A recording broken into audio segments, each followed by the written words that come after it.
sofwi tarmarbai rong chaในบัตรลาไลsofwi tarmarbaiก็เสือถึงนี้ร้องจะขังดึงกับเทเสนาวหากมันนี่นั่งไล่คนไล่ต่อเราดาวสิจะต้องเด็กคนนั้นและนั่งนี่เราจะตะกุสกุชิก้าวนี่ก็สึกก็ฝันสับนี้จิสุนักก็สนใจกันนี้บทที่นั่งน้องอาบีฟีชายนั่งไล่ในนี้มีมาทั้งบทที่น่าชอบฟีทาร์มาไปร้องชาในเมื่อตลาดไล่ชอบฟีขาเธอไปก็สึกถึงนี้ร้องจากข้างดึงก็เดชันแล้วหากมันยังน้ำละในคนไล่ต่อเราดาวสิ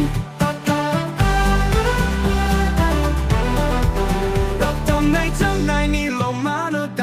ดาวสิจากในลังในนี่ลงมาเนอะแอนนี่ฝนปูนี่ตาคุยน้องอาเด็กกว่าน้องที่จะต้องเป็นคนเนอะลานาฝนบุกเขาห้ามใบหันนี่ปวดที่นั่นน้องกาโอฮาจากในนี่นี่มาทั้งปวดที่น่า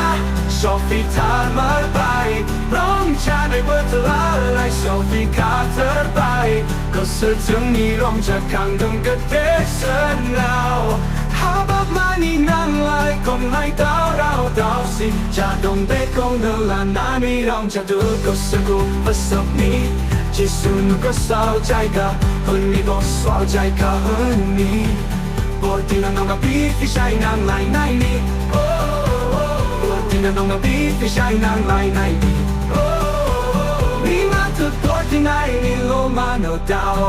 าวสิ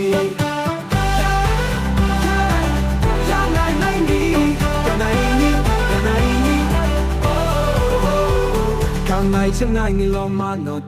ดาวสิจากไหนเรื่องไงนี่ลงมาเนอะแอนนี่ฝนปูนี่ตาคุยน้องอาเบลก็น้ำที่